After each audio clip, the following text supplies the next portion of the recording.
Good morning, everyone. Welcome to the Tuesday, October 6th edition of the MMAOB Daily Podcast. I'm your host, as always, Adam Martin, and I'm joined by my co-host, as always, on Tuesday mornings, Mr. Cole Shelton. Cole, how's it going, buddy? I'm doing well. How are you?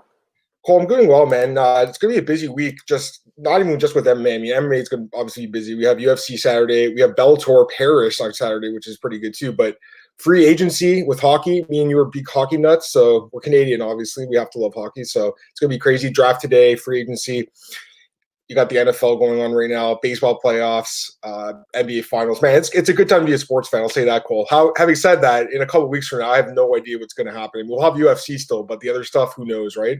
Hopefully everyone stays safe, but I'm a little concerned about some of these other sports right now. Either way, Cole, we got a lot of MMA to talk about today. So we'll start with UFC on ESPN 16, aka UFC Fight Island 4. That's from last week. We'll recap that card, recap our picks, and then we'll preview this weekend's UFC on ESPN Plus 37, aka the UFC Fight Island 5 Moraes Sandhagen card. We got some news and fight announcements. UFC 255 and 256 are going to have new main events, so we'll talk about those as well. I know you broke a fight yesterday, so we'll talk about that as well. We got a lot to get to, Cole. Let's get right into it. So we'll start with UFC on ESPN 16. That's the Holm and Aldana card, and we'll go through it one by one as always. We'll start with the main event, Cole. And as far as picks go, I mean, I had an okay night. I think you had an okay night too, Cole. Like nothing crazy or anything like that. But you know, the one fight actually I think I did get pretty bang on as far as like the method and everything goes is the main event, because I expected this performance from Holly Holm. The experience, just a well-rounded game, man. The striking, she looked amazing. I mean, she looked great in this fight. It wasn't the most exciting fight, but she looked amazing, Cole. The striking was great, and the wrestling too. Like I said on the podcast last week, I thought she would mix in some takedowns. And Aldana does have good takedown defense, but it's not great. In this fight, she got taken down quite a bit. You know, it's another one of these fighters, Cole, that had COVID-19. She had a bad case of it. She talked to you about it, Cole. Another one of these fighters that had COVID-19 that lost. You know, I have to look at the record, but I'm pretty sure they've lost more than they've won. Most of these fighters that they got it. So it was a poor performance from Aldana, man. I was expecting more from her. Honestly, I thought it'd be a little bit more competitive than that. It was pretty much a dominant fight. I know it was the most exciting fight, Cole, but your thoughts on Holly Holm's performance? Yeah, it was. I think I might have faded her a bit too early. I just didn't know what she was going to be like. Just because she got knocked out to Nunes, she just didn't look. Even though she beat Raquel Pennington, it wasn't an exciting fight. She didn't look that good. So I wasn't sure like what her skill level was at this fight. Although again, it wasn't the most exciting. She dominated Aldana, but I really think the UFC kind of botched this entire bantamweight division. They should have never booked this fight. It should have just been Aldana Nunes, because now you have Holm and GDR winning. And they both fought Nunes last year. So now what's Nunes going to do at 135? Like, I didn't really understand this, especially after Aldana knocked out Ketlin Vieira last December. That should have been the fight in June. You didn't need to do Spencer Nunes at 145. You could have just done Aldana Nunes in like May or June at 135. Because now 135, like there's no contender really because Nunes, I don't really think many fans are interested in seeing a Holm Nunes 2 or a Randamie Nunes 3. Yeah, so I agree with what you're saying, like, essentially, but I'll say this, Cole. If she couldn't beat Holly Holm, she had no chance against Amanda Nunes. And she didn't even win a round against Holly Holm. Yeah. She got shut out, right? So, like, that fight would have been probably a massacre. She probably would have finished in the first round. I mean, that would have been close at all. The problem I have with the matchmaking in this card is I think you could have just did Pena versus Aldana instead, and then you would have had one contender, Cole. Like, it was a simple thing to do. Now you have two veterans in Holm and Germaine. We'll just talk about her in a second here. We'll just skip to her fight. You have them both winning. And yeah, they're both great fighters, but they both fought Nunes. In Randamie's case, she fought her twice, Cole. I have no interest in that trilogy fight. We'll talk about Randamie right now. Let's just get into her fight. She won via third round submission. First submission win of her career. Great performance. I mean, great finish. Nasty finish. Technical submission. It was a competitive fight. I mean, Germaine won the first round. Juliana won the second round. It looked like Juliana was going to grind it out, but went for a takedown, left her neck out, and Germaine showed off some new skills. I will say this as well. I thought the commentary in this fight sucked. I thought Dan Hardy's commentary sucked. I don't think he's a great commentator, man. And in this case, it was really bothersome that he kept saying, like, oh, you know, she's a Muay Thai fighter. She's learning how to do MMA. Dude, she's been an MMA fighter full-time for 10 years, Cole. Like, she's been training her grappling. She just prefers to stand and strike. We've seen her grappling in past fights, not submission-wise, but her defensive takedowns. She prefers to stay in the strike. Why would she go to the ground? She doesn't have to. In this case, she didn't want to go to the ground. Pena wanted to, and she choked her out. But this whole narrative of she's just a striker is ridiculous to me, Cole. She's a former UFC champion.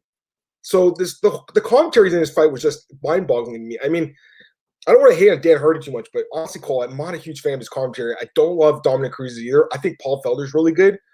But, man, it's like sometimes listening to these fights, Cole, it's like these guys think we're stupid as fans. Like, we know who Germaine and Randamie is. We've seen her fight many times.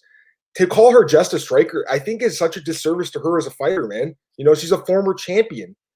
Yes, she did have some negative stigma after she dropped the belt. She vacated it because she doesn't want to fight Cyborg because of the whole PED thing, which is, I think, fair, actually, when you think about it. But she is a full-time mixed martial artist. She is an incredible fighter. I just don't think she beats Amanda Nunes. And, you know, I was talking to Aaron Bronstetter, who's a friend of mine, but me and him disagree on a lot of stuff, including Khamzat. He thinks Khamzat should be ranked. I don't. And in this case, he thinks that Germaine should get a trilogy fight with Nunes. Are you kidding me? I have no interest in that fight. I was at the last fight, Cole. It sucked. It was a boring fight. But even Germaine said that last week. She's like, the fight was boring for the fans. It was a terrible fight, Cole. I don't want to see that fight again. You know, if these are the fights that Amanda Nunes has left, I'd rather see her just hang up her belt and leave on a 11 and 12 fight win streak, honestly, because I have no interest as a fan in watching Holm or GDR fight Nunes again. Holm's already been knocked out by her. Germaine got finished, and she lost the decision. But in this division, Cole, I have a feeling they're going to match up these two, which I think makes sense. I think you do the fight. And the winner probably does get the title shot, Cole, but I just have no interest in it. What are your thoughts on that, man? Yeah, I think it probably is the rematch next, but I don't really think either of them. Like, I don't know. I'm just not interested in Nunes, Holm through two, or like Randamie. It was nothing's going to change in that trilogy fight. Nunes knows Randamie kind of rocked her, kind of hurt her on the feet. So Nunes is going to be a lot smarter and just take her down at will again, just kind of hold her down again. It's going to be the exact same fight. I don't think.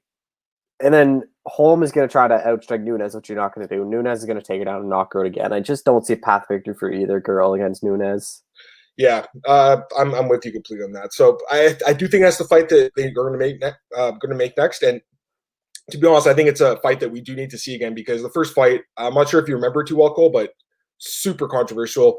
Ton of late punches after the bell by Germaine that arguably won her the fight, and it was a close fight. It was a unanimous decision, I believe, but it was super close. It was a bad card. That was that Brooklyn card that Dana White said was one of the worst cards they ever did. But, yeah, I don't know. I think that's what we'll see next. But as far as Nunes goes, I mean, she'll fight Anderson in December. Then they'll figure out, I guess.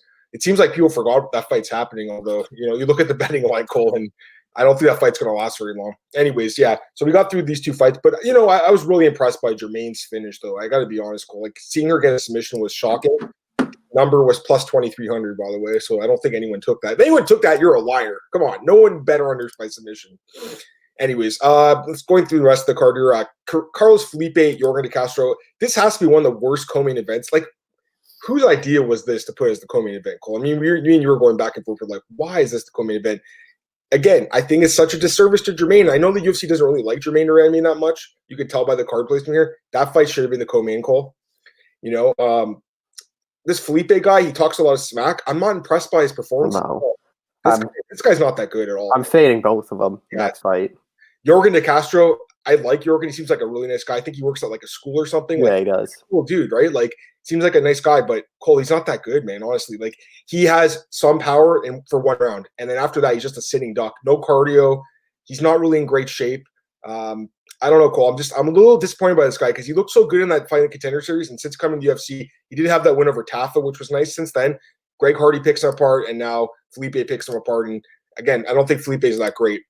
For a guy who's talking that much shit, get a finish, dude. Seriously. Like, this guy's talking so much smack, Cole. Can't even knock a guy out back foot the whole fight. Come on. The ref in the third round was so bad. Yorgan de Castro literally just put him up against the fence. He literally has him against the fence for 1 second. The ref separates. Okay, so that's referee Kevin Sataki, I believe. And you know what? Like, I'm not against them breaking up clinches a little faster in general, but this is ridiculous. You got to be kidding me, man. Like, this guy was like literally Felipe or de Castro putting each other against the fence, and he would step in right away. You got to let the guy work for at least 10 seconds or something. Like, I don't know. That's kind of ridiculous.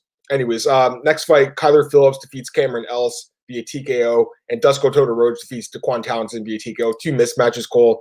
I like Phillips. I like the Todorovic. They need steps up, though. Obviously, these guys are not UFC caliber. I think you'd agree with me on that. Really interesting fight here. Carlos Condit against Court McGee. Court McGee looked really good in that first round and then got dropped literally at the last second by Condit, and that changed the whole fight. Broke his nose. He reset his fight during the nose call. Guy's so tough, man. Super tough dude. But Condit won. I love Condit in this spot, man. I told you, Cole, like, you got to take Condit as a dog against Court McGee here. So I like Condit here. I think it sets up a big fight for him. And I want to talk about Condit quickly. There's a lot of options, I think, now for him. You know, I'm not saying he's a contender. He's not, obviously. He's not even close to what he used to be. But I think the Nick Diaz fight makes sense. I think Matt Brown makes sense. Robbie Lawler rematch makes sense, Cole. There's a lot of good fights for him out there. Nate Diaz even makes sense. Like, there's a lot of good fights. Anthony Pettis. So to me, this was a huge win for Carlos in his career. What would you do with him next? What would your next fight for Carlos Condit be? I'd do the Matt Brown fight. They've talked about it for a while. They've wanted it for a while. I think it both makes sense at this point of their careers for both guys. Neither guy is going to go on a run up the rankings. Neither guy is going to beat these up-and-comers. I'd rather see those two fight kind of these older veterans than some young guy make a name off themselves, like make a name off them. So I think that fight makes sense. I think it's Matt. I still am skeptical of Nick Diaz coming back, so it's really just Matt Brown for me. Yeah, and when Matt called him out after the fight, I was totally down with it. It's a fight that they've booked twice, 2013, 2018. Matt did pull it twice with injuries, and Carlos said bubble wrap him because I want the fight to happen. So that's a fight that makes sense. And, you know, at this point in their careers, it's not like a main card, you know, co-main event, or even I think a few years ago, it could have been a headliner on a fight night, but I think it's a good prelim. Another fight, Cole, is kind of interesting. Josh Kulabal against Charles Jourdain. Really close fight. The judges actually had it a draw, split draw, very rare. I thought Jourdain won 2 rounds, but it was a close fight. I think the third round could have been 10-8 as well. But you know, a lot of people did have Kulabal the first 2 rounds, and obviously that led to the draw. But I guess you had Jourdain 29-28 as well. I thought it was pretty clear that Jourdain won round 2 and 3. I thought there was no way Jourdain won round 1. But then when I heard 30-27, I'm like, well, I don't think Kulabal won round 2 or 3, so I guess it's probably for Jourdain. But I thought 29-28 Jourdain was probably the scorecard. I couldn't really see either round being a 10-8 to make it a draw. So I didn't really understand the draw, though. Again, it was 2 judges. And the judging, honestly, on Fight Line has been a little sketchy. Like, you look at some of the judges, Cole, I've never heard of half these guys. Like, I don't even know who they are. That's the thing that really bothers me. It's like the UFC, Dana White there's going to be a card coming up. I don't know what fight's going to be. It's maybe a title fight. Hopefully not. But we saw Volkanovski Holloway. Questionable judging there. I think you'll have a big fight coming up on Fire Island where you're going to see a questionable judges scorecard, and Dana White's going to say, who brought these judges in? And you're going to be like, you brought them in, Dana. You guys brought them in. You guys hired these people. So I've never heard of half these judges on Fire Island. I don't agree with the scorecards. I thought that Jourdain won, but it was a competitive fight. Next up, Nasruddin Imavov defeats Jordan Williams by decision. This was I called it as Fight of the Night, Cole. They didn't give out Fight of the Night. I think it would have won Fight of the Night. I think it was the best overall fight. Imavov wins the decision here. Luma Lukbume, she defeats Jinyu Frey by decision. She looked really good. That tie clinch was nasty. Those elbows from the clinch. Jinyu Frey's going to get cut, I think, right? Yeah. She's UFC caliber. I'm sorry, but unfortunately, she made the UFC too late in her career, age 35. I think she would have been a lot more successful a few years ago. That's unfortunate, but you know, she hasn't looked very good in the UFC. Casey Kenny defeats Holly Alatang. We got to talk about this one for a second, for a few reasons, but holy crap. I mean, this guy's obviously good. We knew he was good coming into this fight. We knew this was kind of a mismatch. My God, this was a beating. This was a 30-25. It was. I thought 30-25. 30-20. You could have given a 10-8 round every single round. How did some judge have it 30-27? That's just lazy judging. Lazy. Can't give it 10-8? Come on. At least the first round and the second round were 10-8s. So 30-25 is a good scorecard, which one judge did have, and what the other one had 30-26. 30-27, cool. Let me I want to see you score that, because that is a lazy decision. That is a lazy judging. You came in right in 8 instead of a 9. Who did that? Let's see who did it. Okay, so yeah, who is Lucas Basaki? Who is okay, actually he's the one at 30-25, so I'll give him credit. Dave Torelli is actually a former fighter. He had 30-27. That's crazy. A former fighter had 30-27. That is nuts to me, Cole.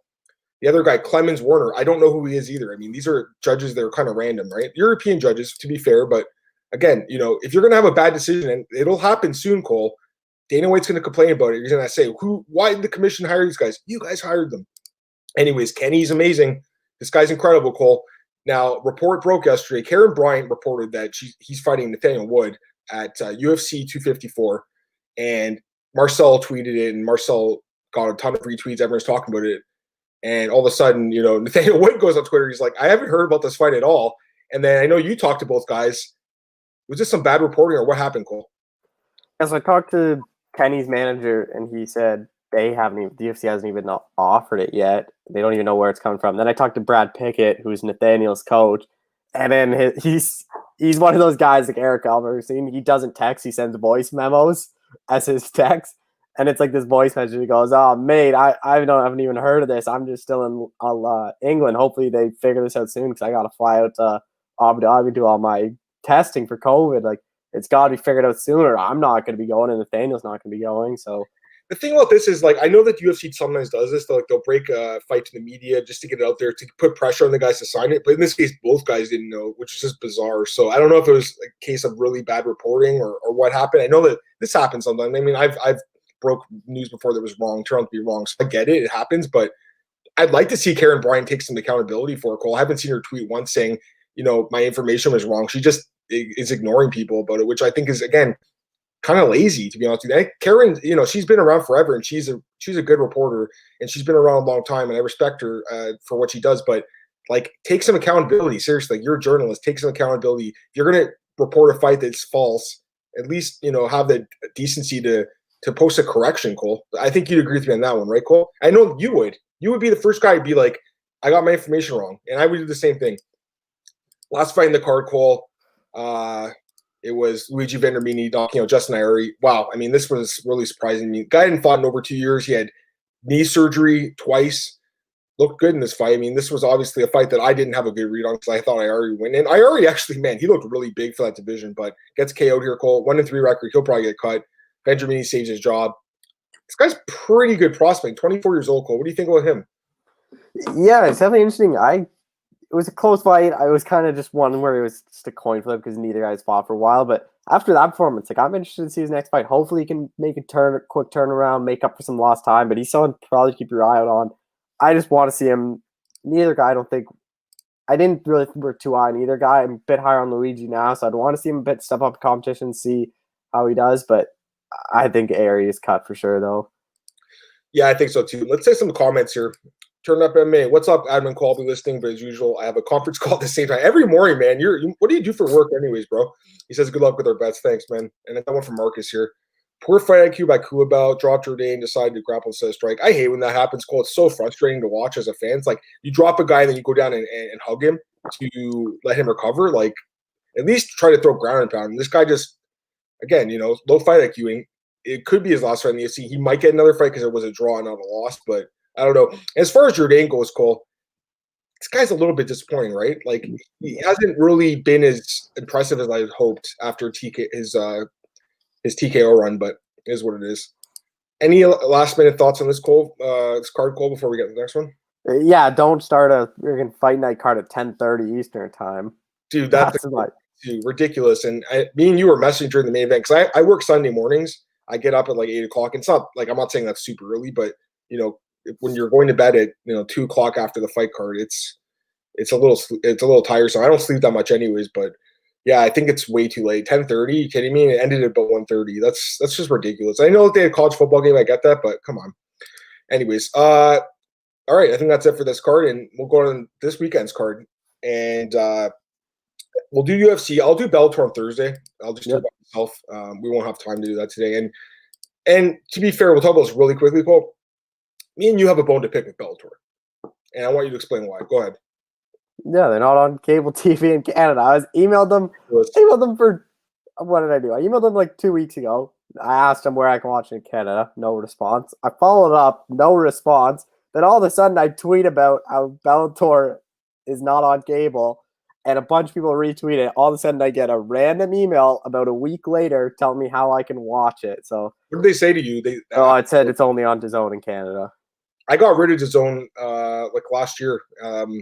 And I haven't looked back. DAZN doesn't have much going on right now. I don't watch soccer, which is one of their big draws. I use it for football, but but I have other ways to watch that right now. My thing's up in December, and I don't know if I'm going to get it. They do have NFL in Canada, which is good, but I have other ways to watch that anyways. I actually have a lot of channels on my TV, which is good. Just don't have Bellator. But, I like Bellator. It's frustrating, man. And, I like their promotion, and their PR guy threw me a little shade last week. I threw him a little shade back. It's all good. I like Bellator. I've been watching for 10 years, Cole, but like make it at least watchable for your fans. Like people want to watch it. Anyways, let's get to this card, Cole. So we have 13 fights, Cole. It's going to be another long card. Hopefully this one doesn't start at 10:30. I think it starts at 8, which is or 5 o'clock, I should say, for the prelims because we watched them all. Overall, what do you think of this card while I set up? Yeah, it's a pretty good card. Obviously, main event's really intriguing. Co-main event, Barboza, Mr. Finland. That's a good fight. There's some weird matchmaking, I'd say, where I think it's pretty clear who the UFC wants to win. Especially one guy I'll mention. I just think every single fight in the UFC has just gotten a step back in competition, and it continues here. But there are some good fights like G.H. Kadazi, Omar Moraes on the prelims. I'm excited to see Impa Sandhagen, Joaquin Buckley, like KB Buller's another Canadian making his UFC debut. A lot of interesting fights. Turn It Up just responded. He said, I work in IT for the Marine Corps. We have meetings about meetings. Oh, man. Well, thank you for your service, sir. And pretty sure you're in the States, but regardless, thank you for your service. But, yeah, that's pretty funny. Just ignore what they're talking about, man. Just pay attention to us. All right, we'll start with the first fight here, Cole.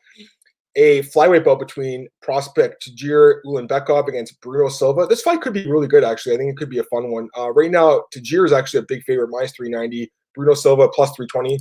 Who's your pick? Yeah, this is a clear fight to get Tagir's UFC debut, UFC win. I don't think Bruno Silva's that good. 0-2 in the UFC. Submission loss to Khalid Taha. Really dominant loss to David Dvorak. He's a guy that fought Casey Kenny to a draw in LFA. And after that one, everyone's like, oh, he's going to be something. But he just hasn't shown much in the UFC.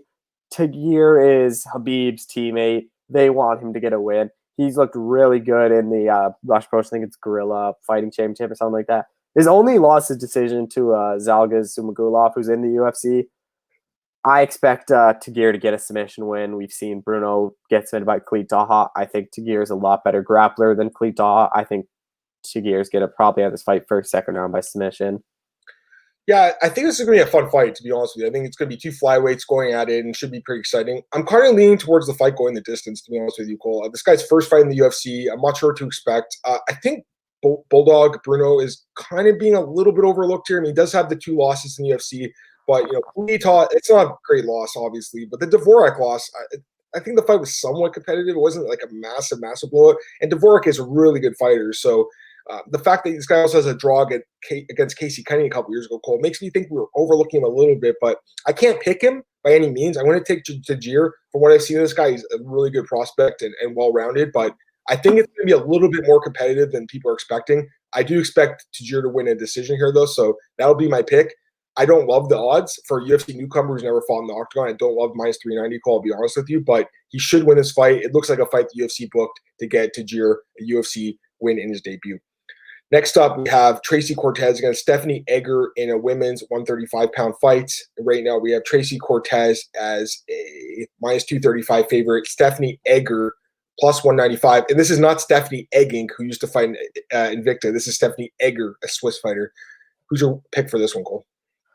I have to go with Tracy Cortez, but I wouldn't be laying that kind of money on her. Egger, if you look at her record, she doesn't have that many notable wins. Her last fight was in just last month. Got a submission win over a girl that's 4-4. Beats got a win over that Rena girl at 11-2 in Rizin, but then 5-4-2, 5-2. She does actually have a win over Maria Romero Barella in 2015 in Italy, but I think Cortez should just be able to grind a decision win. A lot of her fights go the distance. Ever since losing her pro debut, she's won every single fight, has some good wins like over Erin Blanchfield, Maria Agapova on Contender Series, beat Vanessa Mello. I'm not really sure if Vanessa Mello or Agapova, how good they really are, but I just think Cortez will be able to grind a decision over Egger, but I wouldn't lay that kind of money on her. I'm kind of feeling the same way, but honestly, I think Cortez is a little bit overrated, Cole, honestly. Like, she has the one win in the UFC against Mello, who is, I don't think she's on the roster. Maybe she got another fight. I don't know how she keeps getting fights, but I don't know, Cole. I mean, I don't think she's like as great as everyone says. And Egger, like I can't pick her because she's never fought in the UFC. She hasn't fought anyone even close to Cortez's level. I'm not saying Cortez is great, but she hasn't fought anyone good. I guess she has the win over Romero Barella, but is that girl really any good? I don't think so. I just think she's a bit of a wild card here, though. Like she could win this fight possibly. I'm with you. I mean, I don't think I'd bet on Cortez at minus 235. I just think there's too much unknown here with Egger, but I still have to pick Cortez. I'm going to take a decision here, Cole. I think she grinds it out, but I think the fight's going to be a little closer than people are expecting, man. I'm not seeing what everyone else sees in Cortez, Cole. I think she's kind of a grinder, and I don't see her as being this, superstar fighter. She's kind of a grinder, just wins decisions, and I don't know. Next up, we have Giga Chikadze against Omar Morales. This is my sleeper pick or fight of the night, Cole. I think this is going to be an awesome fight. Right now, we have Morales minus 145, Giga Chikadze plus 125. Who's your pick? Yeah, this is a really intriguing fight. What I'm really interested to see is how Omar Morales looks at featherweight. He looks like a pretty big lightweight. I don't really get why he's moving down. He had a lot of success in lightweight. Like, he's an undefeated guy. He knocked out Harvey Park on the Contender Series, which was kind of an upset. Then he had a win over Dong Ho Ma, Gabriel Benitez. Like, I'm surprised he's dropping down to 45 because both divisions are like equally stacked. He had a lot of success in lightweight. I am going with Omar Morales, though. Even though Giga's 3-0 in the UFC, I'm just not been too impressed. He has 2 split decisions and the win over Erwin Rivera. I think Omar Morales is probably a better striker. It's pretty even. I think his grappling is a major advantage. I think Omar Morales will be able to grind out a decision win. And I think at this small price of a favorite, I honestly don't think that's a bad bet either. I'm actually kind of with you on this one, Cole. I do like Morales here as well. It's one of these fights I'm considering for a bet as well because I think the line's really low. I like to bet on guys with low lines. I think he should be a little bit bigger of a favorite here. This guy's been nothing but impressive, man. He's 10-0. He trains at obviously Hard Knocks, so he's training at an amazing gym with amazing training partners, and he's looked pretty good in the UFC. Doesn't have a finish yet, but 2 dominant wins over Benitez and Ma, and like you said, that win over Park. He has a fight in Bellator that he won by head kick as well. So to me, this guy's good. The only problem I have with him is his age, Cole. 34 years old. He's kind of made his UFC debut a little bit late. I don't like that about him. That's the one thing that bothers me. He's fighting in division where speed is a kind of a factor here. But Giga, I like him too. He's 10-2, and the thing about him is he keeps winning as an underdog. Not the last fight, but the other 2 fights, I think he won as a dog, right? So people underrate this guy. They look at him and they don't think he's that great, but he's been winning fights that he shouldn't be winning. And this could be another situation where the style matchup might favor him a little bit because it could be a striking battle if Morales can't get him to the ground. In that case, Giga can win a decision here. The problem with Giga is he's very he takes breaks during his fights a lot. Like he'll throw a punch and then take a break and then he'll do a flurry. And I don't like that. I think Morales will be way more busy. He could lose a decision if Giga keeps his standing cold, but I think Morales will be smart and use his grappling as well and win either by decision or possibly maybe submission. Cool. I think it's possible he could submit this guy, but I do like Morales. You got to you have to you got to look at both fighters in this fight. You got to be fair to Giga. He's a good fighter. He's proven that. I just like Morales. It's one of these fights that kind of stands out to me in the card. So we'll see what happens. But I do like Morales and minus 145. I'm considering biting on it. I think it was minus 135 like earlier this morning or yesterday. But keep an eye on that line, guys. It could bounce a little bit, could get a little bit tighter, but I think Morales is the side in this fight. All right, next up, this fight should be good too. Bantamweight belt between Al Chiesi and Tony Kelly, and right now we have Kelly minus 225, Al Chiesi plus 185. Who's your pick? I like Tony Kelly here. I just don't like the line. I think it's way too high for him. They're both 0-1 in the UFC. Tony Kelly had one of the best fights of the year. Opened up 252 against Kai Kamaka the third. Really good fight. Al Chiesi lost a split to Erwin Rivera. Really close fight. I just think in the UFC debuts, Kelly showed a lot more. I think he's going to be the better striker. I think the grappling's kind of on the same. I think Kelly has the more power too, or he could even hurt Al Chiesi. I think Kelly's probably going to get probably a decision. Al Chiesi's tough. He doesn't really get finished. So I expect Tony Kelly, but I don't like that line. I wouldn't even bet that line. It's way too high. This should be like a minus 160, minus 150. In that minus 150 to minus 170 range. See, I did the opening odds today, and actually the odds maker, they opened it at Al Chiesi as a slight favorite. So the line's flipped, and now Kelly's a clear favorite. I don't agree with that call, I'll be honest with you, man. I think this fight's super close. Like, to me, it's probably like a pick 'em with a slight lean to Kelly. So I'm going to pick Tony Kelly. I was impressed by his fight, but there's holes in this guy's game. He got taken down 5 times in that fight, Cole. Al Chiesi's more of a striker, but maybe he does mix in a takedown to try win a decision here. There's just stuff about Kelly that bothers me, too, like his age, 33 years old. He took a lot of damage in that last fight. It was a great fight. I think people are just looking at the fight and remembering how exciting it was, Cole, and not really looking at the flaws he showed in that fight. Yes, his cardio is good. Yes, his striking is really good, but takedown defense is an issue.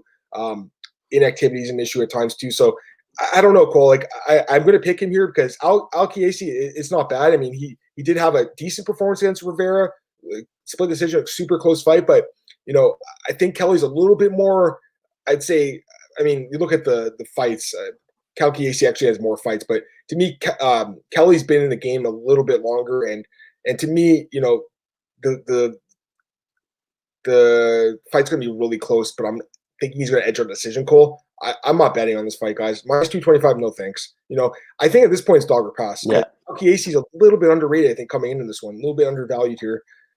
Like I said, I would have had Kelly at like minus 130, Cole. I think there's not really any value on him at all. So my pick will be Kelly to win the decision. It's going to be a super close fight, guys. I do not recommend betting on this fight. Next up, Impa Kasanganay against Joaquin Buckley. I'll be honest, I'm a little surprised they booked Buckley this quick after that brutal knockout where his mouthpiece went flying. But regardless, Impa right now minus 255, Buckley plus 215. Who's your pick?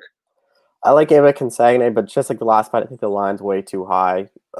Buckley did have some success against Kevin Holland. Impa, he's on the feet, obviously beat Maki Pitolo, but there's points where on the feet Pitolo had some success. Maybe I think Buckley hits a lot harder than Pitolo. Maybe he can connect on Impa. I just think Impa's going to use his grappling like he does, kind of hold Buckley up. I honestly feel like this is a similar fight to what Logan Storley was in Bellator, where Storley just took Buckley down. I think that's what Impa's going to do. I think Impa's going to be able to grind out a decision, but I think it's a bit too high of a price for me at this point. I mean, I like Impa a lot, I'll be honest. I'm super high in this dude. I picked him every fight, including his Contender Series fight against Kalen Hill, where he was a big underdog, and I picked him in the last two fights. I'm super high on him. I'm not going to stop betting on him now, so I will be putting my money on Impa in this fight. I do believe he wins this fight, Cole. Buckley coming off a brutal knockout loss just a couple months ago, but, he is a little bit, I think, underrated. I think the guy's quite a bit of experience in Bellator, LFA as well. He does have some KO power. I'm always going to fade a guy coming off a knockout loss so recently. And in the case of this fight, I just think Impa's so well-rounded. I think he probably wins the decision call. I think he'll use his wrestling and just take Buckley down and grind him and stuff like that. But yeah, I mean, again, Cole, it's more of a fade on Buckley because of the brutal knockout loss. That was a bad knockout loss, man. I'm just surprised they booked him so soon. Like, it was the same with that Cadiz Ibrahimov guy last 2 weeks ago, Cole. He got booked so quick after that brutal knockout loss to Deleedsy, and then goes in there and lays an egg. So I kind of feel like that's what's going to happen here. Give me Impa by decision. I do like him here at minus 225. Sorry, he's minus where is he? Minus 255. I think he should be like minus 300. So I think there's slight value for a parlay. Next up, we have Rodrigo Nascimento against Chris Daukaus in a heavyweight bout right now. Rodrigo Nascimento minus 270. Chris Daukaus plus 230. Who's your pick? I like Rodrigo Nascimento. I think he's a much better fighter than Daukaus. Daukaus' UFC debut beat Parker Porter. I think that was kind of a fight. I don't really think, even though he won, I'm not really sure if either guy are UFC caliber. Like, if you look at his record, his only real two notable guys he's fought are Sean Teed and Azuna Anoa'i, and he lost both, and he got finished by both.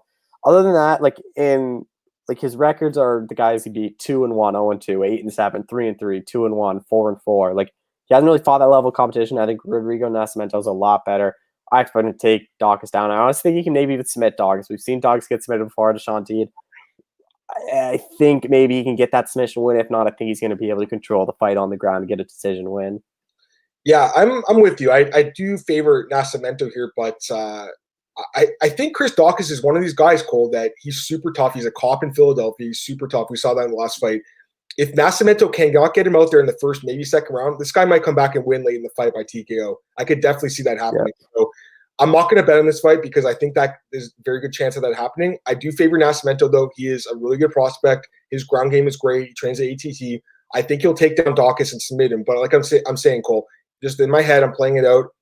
If this guy doesn't win by first round submission, I could see him going late in the fight and getting TKO'd via strikes by Daukaus in the third round, Cole. So my pick will be Nascimento by tap out, but I personally am not as confident as obviously bettors are because he's minus 270. Next up, this fight's kind of interesting, Cole. Tom Breeze against KB Buller, the Canadian. And right now we have Tom Breeze minus 265, Buller plus 225. Pick. This is actually our first underdog of the night. I like KB Buller. I think the line is way too high in Tom Breeze's favor, and I think people are like they overvalue what Tom Breeze is. Like, look at his record. Every single guy in the UFC he's beaten is no longer in the UFC. He doesn't have a good win. And when he what's his best win? Probably Daniel Kelly, which is all right. He lost to Sean Strickland. He lost to Sean Strickland, lost to Brendan Allen. And the problem is, Breeze, you don't really know what Breeze you're going to get. He has a lot of those. He's really open about his mental health problems. He has anxiety before the fights. Yep. He's pulled out of a lot of fights, like Ian Heinisch, the day of the fight. What was that? I think it was in London. It was pulled out. Yep. If you look at his topology, he's pulled out of a lot of fights. It was Cesar Ferreira because Heinisch ended up stepping in on short notice against that fight. But he's a guy that has a lot of problems. I think KB Buller, undefeated guy. He's used to the UFC because he's cornered Tanner Boser a lot. I think that experience helps him. He's made that walk. He knows what the UFC is like. He's someone that actually has some good work. Like, he beat Matt Dwyer in his last fight. Although he hasn't fought in over a year, that's kind of worrying. I do think he has what it takes to beat Tom Breeze. I think he's going to be able to grind out a decision. And just this dog money, I really like. I think it's worth to stab it. Because really, I think this fight's close on what the line is set at. This is an interesting fight. And I'm actually with you, Cole. I'm going to take the dog too. So we got a consensus dog here. KB Buller, guys, plus 225. I do think there's value on him for sure. This is a pick'em fight, in my opinion. I think this is a super close fight. It can go either way. The reason I like Buller is because I'm fading Tom Breeze here. I like Tom Breeze. He seems like a really nice guy and everything, but this is the fight game, Cole. When you have that kind of an issue going into your fight where you're actually like nervous going into a fight, that is really scary. As someone who does deal with anxiety himself, I know how that feels, but I can't even imagine going into the cage feeling anxiety. So, hopefully this guy's taking care of it somehow, but that's something that stays with you for a long time, man. And, coming off the knockout loss versus Brendan Allen, Cole, that worries me. He hadn't fought in 2 years before that. He's just been so inactive, Cole, pulling out of so many fights. KB Buller, obviously, is his UFC debut, so that isn't a positive here. And he hasn't had a fight in over a year. That's also a knock on him. But he's a little bit younger. He's really tall, 6'4" for this weight class. And he's undefeated. He's never lost. So, to me, there's some things to like about this guy. He's pretty well-rounded fighter, Cole. He can win by strikes. He can win by submission. He can win by decision. So, I think he has multiple ways to win this fight. I think it's going to be a close fight, but I do think KB Buller probably wins this fight. So, my pick's going to be KB Buller, Cole. I think he wins this fight. And to be honest with you, he probably does stop Tom Breeze if he does win the fight. I'm kind of leaning towards a TKO. What are you thinking for method? Yeah, I'm probably thinking a late finish. I'll probably hurt him, ground and pound him out. I don't know. I wouldn't be surprised if it goes the distance, though. Yeah, for sure. I wouldn't bet on a prop for this one. Maybe there's value.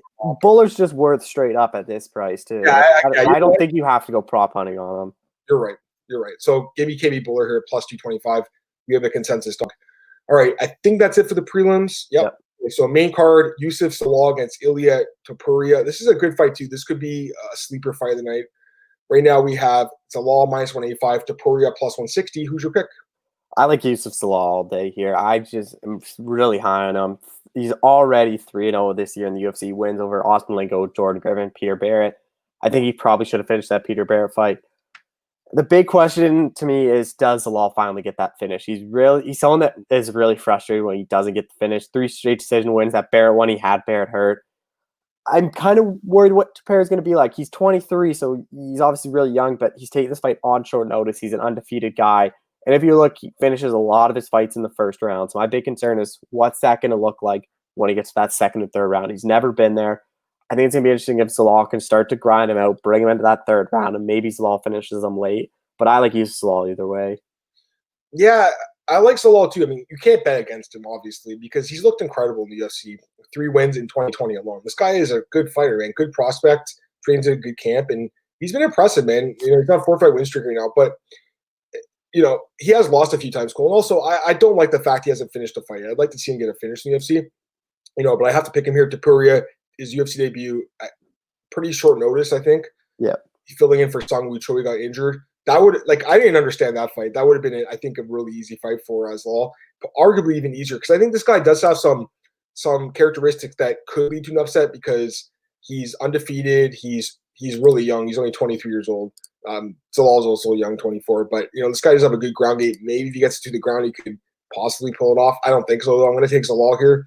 Surprised the line's a lot higher, Cole, I'll be honest with you. I think minus 185 is not a bad bet, guys. This guy has so much experience now in the UFC. He's really good. He's a good quality fighter and these are the kind of guys I like to bet on. Good quality fighters, good fight IQ. They just win their fights. It might not be the best fight in the card, but I think he'll win the fight. It's a law by decision. -185 is not bad either. All right, this is this one.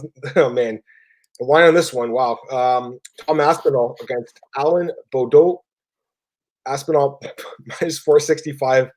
Baudot +375. Are you going to take the Frenchie or are you going to take the Brit? I'm going with Tom Aspinall, but no way you can lay this kind of money. Like, I have some major concerns with Alan Baudot. He hasn't fought since April of 2019, and his win to get into the UFC is by disqualification. How often do you see that? Someone that gets into the UFC off a disqualification. He fought TKO.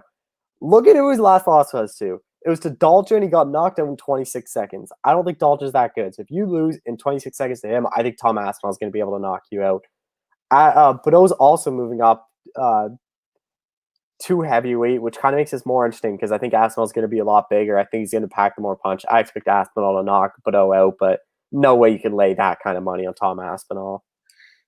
Yeah, you have to pick Aspinall here, obviously. I mean, the guy looked really good against Jay Collier, but Jay Collier looked like a Just Bleed fan stepped in. He was not in shape for that fight. And that fight with John Vellante is going to be terrible, by the way. But he fought a guy who wasn't in shape at all, Cole. Like, the guy showed up literally 100 pounds over his last weight. He wasn't in shape, and he did KO him quickly. But what did we learn from that fight, Cole? We already knew he had KO power. I got to pick this dude. I mean, he obviously is a good prospect. He has fast hands. He has KO power. I like Tom Aspinall. -465, I don't like the price because it's a heavyweight fight, Cole. So, I mean, you never know, right? And Baudot, he does have power, Cole. He has a lot of wins by knockout. I mean, he could catch this dude. But at the same time, Baudot hasn't fought in a year and a half. He doesn't really have any good wins. He also got KO'd by Dalcha Lugiambula, who's borderline UFC fighter, Cole, which scares me too. If Lugiambula can knock him on 26 seconds, I'm pretty sure Aspinall could do the same thing. So I'm going to take Aspinall by knockout. Where's the prop on that? I mean, I'm sure it's juiced anyways. What is it though? Aspinall. Here it is. I wish best fight odds would have the fights in the right order, by the way. Aspinall inside distance -195. You can't even touch that. You can't lay a prop. You can't even bet this fight. Can't really bet it. It's dog or pass, but I wouldn't even touch the dog. Actually, one bet you could do, Cole, is maybe under 1.5, possibly 1.5 rounds, -150 potentially. But even that's kind of risky because you never know if he doesn't get the finish. It could go a little late. I don't love over unders, but I'm pretty sure Aspinall will take the win here by first round KO. But I still love the line. I will say this about Baudot. There's a quick little anecdote here. This Todd Stout guy who he beat in his last fight. So Todd Stout, I met him at Substance Cage Combat. I'm looking at the event 2014 in Toronto. It was at a hockey arena, Cole, in northern Toronto. Who was on the card? Kyle Nelson was on the card. Alex Ricci was on the card. A couple other guys, Toronto fighters. But I remember this fight, and he lost the decision that night. But he was a guy that I had heard good things about. He trains with Elias Theodore and those guys at Grant's Brothers. I don't know if that gym's even around anymore, but he was training there. Now, I started talking to him in the parking lot after the fight, and he goes he's like, hey man, 'cause at the time I was training MMA, and he was like, hey man, you should come train with me at Grant Brothers. I was like, yeah, that sounds great. My friend Carlin Bardsley is a really good friend of mine. He doesn't really cover MMA anymore. He lives in Taiwan now, but at the time he's like, I gotta talk to you something. I'm like, what? He's like, dude, that guy's not a good guy. I'm like, why? And he's like, go and Google his name. Go and Google Todd Stout, guys. You will see the news article I'm talking about. That guy's not a nice guy, and he's a guy who wanted to get in the UFC, but with that kind of a background, man, geez. So just randomly, but if you want to look at the guy that Baudot got the win over by DQ to get in the UFC, Todd Stout, go Google him and read about his history. It's not good. MMA fighters don't generally have good histories. This guy's is really bad. Next up, Marcus Perez against Dricus Du Plessis. This is an interesting fight, Cole. Right now we have Dricus Du Plessis is a -160 favorite and Perez +140. What are your thoughts on this one? I actually like the underdog Marcus Perez here. I know Du Plessis had a lot of success in KSW. Knocked out Roberto Soltic, then got knocked out in the next fight to him. But the thing is, he's taking this fight on short notice. Marcus Perez was training for that jiu-jitsu guy in Rodolfo Vieira. So I just think he gets overlooked. I know he lost to Wellington Turman. He did submit Anthony Hernandez. He's kind of been inconsistent. He lost to Andrew Sanchez, beat James Bochnovich, lost Eric Andrews. But he does have a decision over Ian Heinisch and LFA to win the belt. I'm kind of worried what to push this gas tank is going to look like on short notice. He hasn't fought in nearly a year. I just like Perez's proven commodity in the UFC. I think he'd be able to grind out a decision, but even though I think he's a dog, I I kind of just staying away from this fight because I wouldn't be surprised if Topolsky just ends up winning this fight. I completely agree with everything you just said, actually. I wouldn't bet on this fight either, even though I am taking the dog as well. I want to take Marcus Perez, but I have to pick someone here, you know. I like the experience in the UFC, but this guy has a lot of problems with this game. His cardio definitely bothers me. If he doesn't get the first round stoppage, he might lose the decision here. But he's definitely got a good submission game, and he does have the experience, Cole. And these fights, generally, even the losses have been pretty competitive. Dricus du Plessis, guy definitely has some good, you know, submissions and knockouts on his resume. He's a dangerous guy, and he could win this fight, but I kind of feel like the line should be flipped just based on the experience. Also, this guy's taking the fight on short notice, too, so I'm a little surprised he's this big of a favorite, minus 160, Cole. To me, it's like a pick-em fight, so I'll take Perez, but it's just he's one of those guys that I don't like betting on guys like this that are so inconsistent, win-loss, win-loss. I like guys on win streaks. I'm going to pass on this fight, but I will take Perez. I think probably decision, maybe submission. What are you thinking? Yeah, I think the same. I'm going to lean towards decision. I wouldn't be surprised if he submits him. I agree. All right, next up, heavyweight bout, Ben Rothwell against Marcin Tybura. Minus 165 for Ben Rothwell, Marcin Tybura plus 145. I'll tell you how this fight's going to go, Cole. Either someone gets KO'd in the first round or it's a 3-round slop fest. Who's your pick? Oh, I'll tell you, it's going to be a 3-round boring fight. I don't think either guy finishes each other. I think this is no way I'm going to pick Ben Rothwell, but no way I'm betting either guy. Tybura, can he probably hold Ben Rothwell up against the cage on the ground? Probably. Can Rothwell probably do the same to Tybura? Probably. I honestly am not looking forward to this fight at all. I don't think it's going to be that exciting. I'm going to pick Ben Rothwell by decision. I don't even care to lay money on either guy. I don't expect this to be the most exciting fight, but I think Ben Rothwell is probably just a bit more well-rounded and can grind out a decision. I'm surprised Ben's only 38. I mean, he's been fighting for 19 years. It seems like he's a little bit older than that, like in his 40s, but somehow he's only 38. And, you know, Ben's looked okay lately. He's got 2 straight wins. He knocked out Struve, controversial a little bit. And then the OSP fight against a much faster guy, and he didn't finish him, but he won a decision there. You know, Ben's been around a long time. He's super experienced. He's extremely durable, super hard to knock out. Good finishing skills on the ground and standing. Like, he's a really dangerous dude, man. He's got good submission game. But Tybura is one of these guys that he makes people – who's ever beaten Tybura's looked really good besides, I guess, Sakai? No one really, right? Like, he makes guys look bad even in victories or losses. So this could be a really bad fight because Tybura – it could be a situation, Cole, like you just said. He could just push Rothwell against the fence and maybe get some takedowns and win a really ugly decision like that Spivak fight. That fight was absolutely hot garbage. Or also the Grishin fight was terrible, a terrible fight. I know this guy's getting more fights in the UFC because he's coming off wins. If he loses this fight, they might cut him, Cole, because he's not exciting. So to me, this guy's been a major disappointment in signing the UFC. He was coming off some really nice wins in M1, and since coming to the UFC, I have not been impressed at all. The only good win he ever had was the Victor Pesta fight back in 2016 where he KO'd him in his debut, or his second fight in the UFC. That's it. Other than that, this guy's been really disappointing. Ben Rothwell, I'm going to take Ben Rothwell. I think he probably grinds out a decision, Cole. It's going to be an ugly fight, though. Hopefully there's a quick knockout, but I don't know. Co-main event, Edson Barboza against Makwan Amirkhani.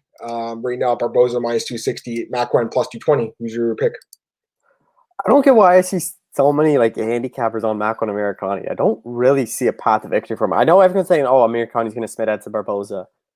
Look, Habib Nurmagomedov did not submit him. Kevin Lee did not submit him. They are miles better grapplers. Beneil Dariush didn't have much success on the he wasn't able to get Barboza down to submit him. I would take all 3 of those as a better grapplers than Makwan Amirkhani. I think this is very similar to the Shane Burgos fight, where Barboza's going to stuff the takedowns, keep it standing, and just pick apart Amirkhani and eventually land a knockout punch or just ground pound him out. I don't think Amirkhani's going to be able to get Barboza down. I think Barboza probably second, third round TKO, and he gets his first UFC win at featherweight. 100% agreed with everything you just said. I love Barboza in this spot. This is a terrible matchup for Amirkhani, in my opinion. Barboza, great takedown defense and elite striking. Probably one of the best strikers we've ever seen in MMA. So this guy is fantastic. I love Edson Barboza. His last 2 fights, I thought he won his last 2 fights, Cole, against Felder and against Ige. I thought he won decision. I know you didn't think he beat Ige, but I thought he beat. I'm on the totally different of what Ige's last fights. I thought Bektic beat Ige, and I thought Ige beat Barboza. Everyone's kind of flipped on those. Yeah, Cole, you're kind of a weird guy. I'm just kidding, man. But yeah, I mean, listen, it was a competitive fight, obviously, but Ige is really good, Cole. So even the fact he went to split decision is pretty good for his debut at 145. Obviously, the weight cut is always a concern with this guy to 145, but I just don't see why people aren't at Macron here. Like, what's there to like about Macron? I know his ground game is really good, but I'm telling you right now, guys, Barboza is extremely hard to take down. He's been submitted twice in his career. One was against Donald Cerrone, where he got dropped with a jab, and Cerrone went to take his back right away. The other fight was against Ferguson, which no shame in that. So I don't think Macron's on this guy's level. He has one round to win this fight. I think he can win the fight in the first round, potentially by submission. That's it. I expect Barboza to tool this guy and win this probably a TKO. I'm with you, Cole. I think it might look like the Dan Hooker fight where Macron's going to take a lot of damage, but I don't think Macron's as tough as Dan Hooker. So I think this fight might end, a little bit sooner than that. The over-under is set at -2.5. I think it goes under, personally. Also, Barboza by TKO. What is that? There's no prop on that right now, but we have Barboza inside distance plus 110. That's not bad. Here's a bet I like, guys, and I'll give a bet out here. Macron or Edson Barboza to beat Macron and Mercani, and you parlay him with Impa Kasanganay to beat Joaquin Buckley, even money. I like that bet a lot. I think both of those guys win those fights, and I like that bet. Parlay of Barboza and Impa Kasanganay for even money. So that's my bet. Main event, Cole.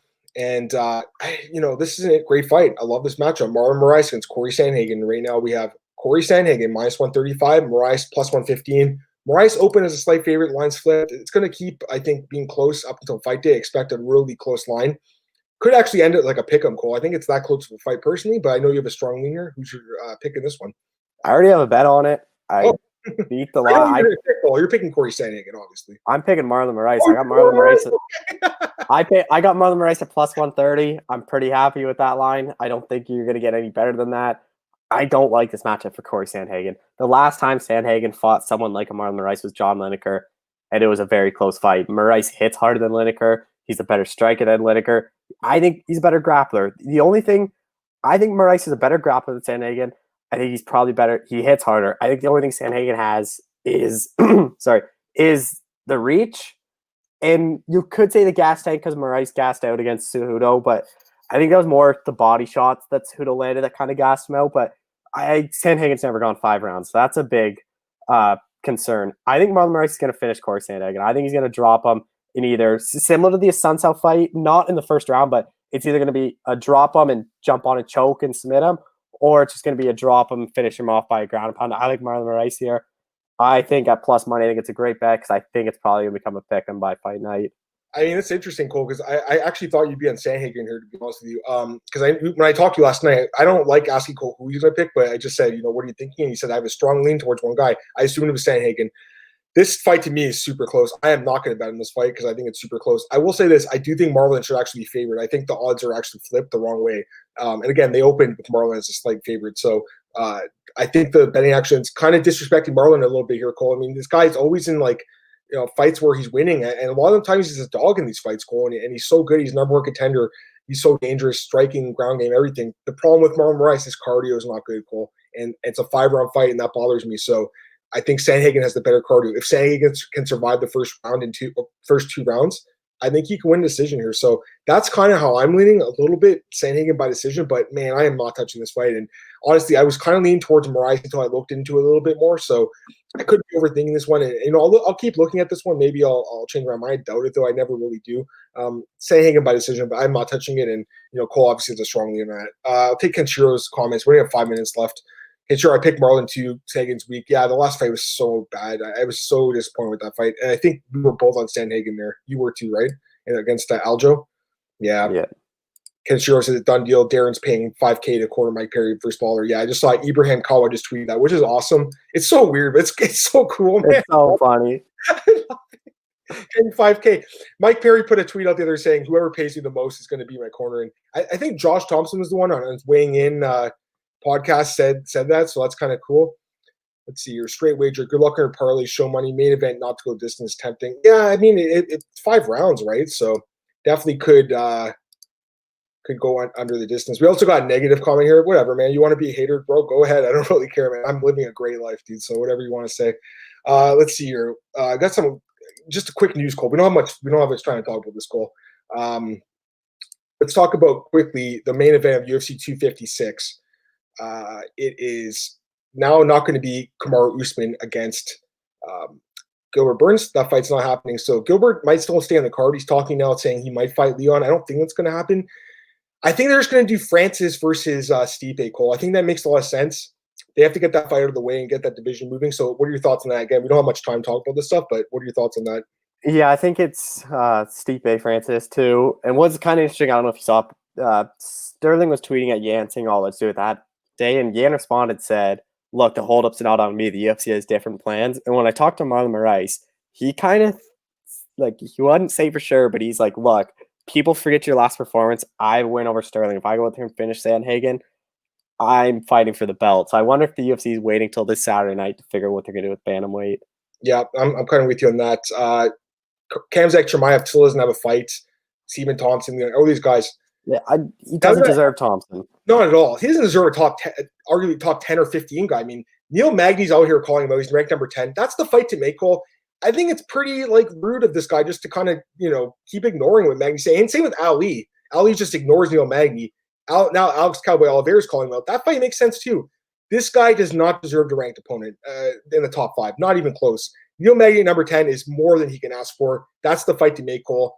And to be honest, Cole, I think Neil Magny can actually beat Khamzat. I think it's a dangerous match for him because of the cardio. Neil Magny's cardio is such a weapon. All right, John Jones, Israel Adesanya, they keep going back and forth. Are we going to see this fight, Cole? Or are they just going to keep talking shit? Because it's kind of getting boring, I'll be honest. I think the fight is a lot bigger if there's a belt on the line. So either Israel Adesanya has to move up to light heavyweight, try to beat Jan, or John Jones comes back to light heavyweight, tries to beat Jan, gets the belt back. It's still a big fight with no titles, but if there's a shot for either Israel Adesanya's a two-weight champion trying to defend against John Jones, or John Jones, say he comes back, beats Jan as a champion, and Adesanya is looking to become a double champ, I think that's what makes it a lot bigger. I think it's going to happen next year. I hope it's for a belt, but if not, it's still an amazing fight. Yeah, I'm with you on that. Kenshiro says Khamzat will fight Neil Magny or Vincente Luque. They're both ranked actually tied at number 10. Both those fights make a lot of sense. I don't think Luque would take it, but Magny wants the fight, man. Give him the fight. I've been saying Neil Magny or Gunnar Nelson. Dude, I've been saying Magny for months now. I mean, get that fight done. Or Kevin Holland, but I think he wants to fight 170 his next fight. So I think that's why that makes sense. Kenshiro says, you got to be Stipe, become heavyweight champ, fight John Jones, biggest heavyweight bout, be a great fight. Marcus, great question. If you're managing Edwards, who would you advise Leon to fight next? I think it's Stephen Thompson. And that fight, they both, Stephen wants it. And Leon, I love Leon Edwards. He's such a great fighter. Cole, who's his manager? I mean, this guy's fought in a year and a half. Get him a fight, guys. Seriously. He's becoming irrelevant by the day. This is a sport that moves so fast, Cole. They got to get him a fight. Kenshiro says Neil Magny can't beat Khamzat. Neil is unreliable and fights scared for certain fighters. Khamzat's axe murderer. Neil will crap his pants. I don't know about that. Neil has the second most wins all time at welterweight behind GSP. He is so underrated, man. I think he has a good chance to beat Khamzat. I'm not saying I'd pick him. I'd probably pick Khamzat because of the power and the submissions, but I think Neil would have the chance to win that fight. Mike Perry says his cornerman. We were talking about that. Dana says the winner of Ortega and Zombie is going to fight for the belts. And I guess that kind of makes sense, but I kind of feel like it's giving Rodriguez and Zabit kind of some shade from the UFC. I mean, these guys aren't fighting. They got to get that fight going soon.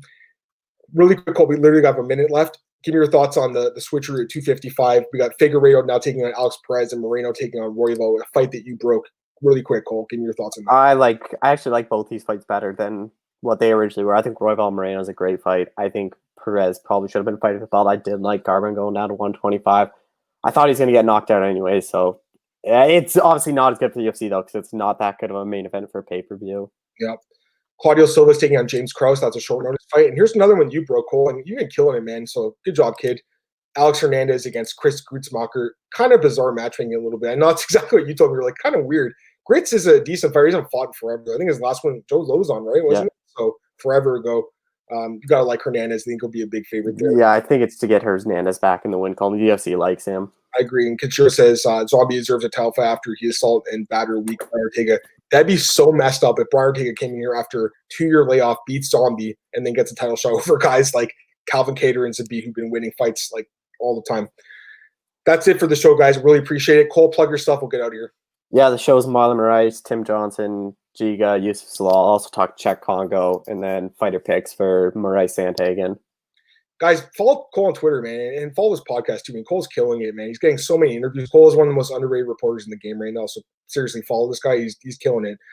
For me, follow me on Twitter at MMAOB podcast, MMAOddsbreaker.com. So our YouTube channel, Spotify, iTunes, Google Podcasts, everywhere you can find the podcast. Trying to grow it, guys. So definitely check that out. BJPenn.com, always there for the news. MMARatings.net, got an article about who I think Carlos Condit should fight next.